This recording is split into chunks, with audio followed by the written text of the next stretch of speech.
السلام علیکم دوستو، کیسے ہیں آپ؟ امید ہے خیریت سے ہوں گے۔ آج ہم آپ کو ایک قصہ سنانے جا رہے ہیں، ایک غلام اور ایک کتے کا قصہ۔ کس طرح سے ایک غلام نے خود کا کھانا کتے کو کھلا کر خود بھوکا رہ گیا۔ اس سے پہلے آپ نے اگر ہمارے چینل کو سبسکرائب اگر نہیں کیا تو سبسکرائب کر لے، ویڈیو کو لائک کر لے۔ چلیے شروع کرتے ہیں۔ حضرت عبداللہ بن جعفر رضی اللہ عنہ ایک مرتبہ مدینہ منورہ کے ایک باغ پر گزرے۔ اس باغ میں ایک حبشی غلام باغ کا رکھوالی تھا۔ وہ روٹی کھا رہا تھا اور ایک کتا اس کے سامنے بیٹھا ہوا تھا۔ جب وہ ایک لقمہ بنا کر اپنے منہ میں رکھتا تو ویسا ہی ایک لقمہ بنا کر اس کتے کے سامنے ڈالتا۔ حضرت عبداللہ بن جعفر اس منظر کو کھڑے دیکھتے رہے۔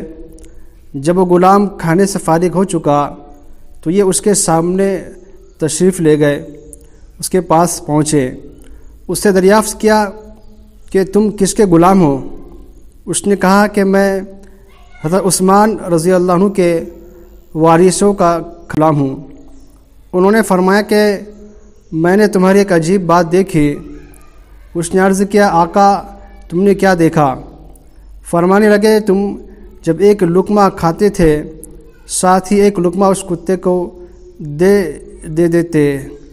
اس نے عرض کیا کہ یہ کتا کئی سال سے میرا ساتھی ہے، اس لیے ضروری ہے کہ میں کھانے میں بھی اس کو اپنا ساتھی رکھوں، یعنی ساتھ میں اس کو بھی کھانا کھلاؤں۔ انہوں نے فرمایا کہ اس کتے کے لیے تو اس سے کم درجے کی چیز بھی بہت کافی تھی، یعنی کوئی دوسرا کھانا بھی ضروری ہو جاتا۔ غلام نے عرض کیا مجھے اللہ جل شانہ سے اس کی غیرت آئی کہ میں کھاتا رہوں اور ایک جاندار آنکھ مجھے دیکھتی رہے، یعنی ایک اللہ کی مخلوق مجھے دیکھتی رہے اور میں کھانا کھاتا رہوں۔ حضرت ابن جعفر اس سے بہت متاثر ہوئے اور پھر اس سے بات کر کے واپس تشریف لائے اور حضرت عثمان رضی اللہ عنہ کے وارثوں کے یعنی خاندان والوں کے پاس تشریف لے گئے اور فرمایا کہ اپنی ایک غرض لے کر آپ لوگوں کے پاس آیا ہوں۔ انہوں نے کہا کیا ارشاد ہے؟ ضرور فرما دیں۔ آپ نے فرمایا کہ فلاں باغ میرے ہاتھ فروخت کر دو۔ انہوں نے عرض کیا کہ جناب کی خدمت میں وہ ہدیہ ہے، تحفہ ہے، اس کو قبول فرما لے، اس کو بلا قیمت قبول فرما لے۔ فرمانے لگے کہ میں بغیر قیمت لینا نہیں چاہتا۔ قیمت طے ہو کر معاملہ طے ہو گیا، یعنی باغ کو انہوں نے خرید لیا۔ پھر حضرت ابن جعفر نے فرمایا کہ اس میں جو غلام کام کرتا ہے اس کو بھی میں لینا چاہتا ہوں، اس کو بھی خریدنا چاہتا ہوں۔ انہوں نے عذر کیا کہ بچپن سے ہمارے ہی پاس پلا ہے، بڑا ہے، اس کی جدائی شاک ہے، مشکل ہے، مگر حضرت عبداللہ بن جعفر کے اصرار پر اور منانے پر انہوں نے اس کو بھی ان کے ہاتھ فروخت کر دیا، یعنی اس غلام کو بھی بیچ دیا۔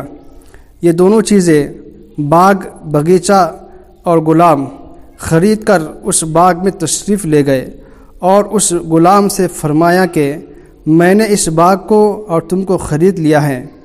غلام نے عرض کیا اللہ تعالی شانہ آپ کو یہ خریداری مبارک فرمائے اور برکت عطا فرمائے۔ البتہ مجھے اپنے آقاؤں سے جدائی کا رنج ہوا کہ انہوں نے بچپن سے مجھ کو پالا تھا۔ حضرت عبداللہ بن جعفر نے فرمایا کہ میں تم کو آزاد کرتا ہوں اور یہ باغ اب جو ہے تمہاری نظر ہے، اب یہ باغ تمہارا ہو چکا ہے۔ اس غلام نے عرض کیا کہ پھر آپ گواہ رہے کہ یہ باغ میں نے حضرت عثمان رضی اللہ عنہ کے وارثوں کو اوپر وقف کر دیا، یعنی جو میرے پہلے مالک تھے یہ باغ میں نے ان کو واپس ان کو ہی دے دیا۔ حضرت عبداللہ بن جعفر فرماتے ہیں کہ مجھے اس بات پر اور بھی تعجب ہوا اور اس کو برکت کی دعائیں دے کر واپس آ گیا۔ السلام علیکم ورحمۃ اللہ وبرکاتہ۔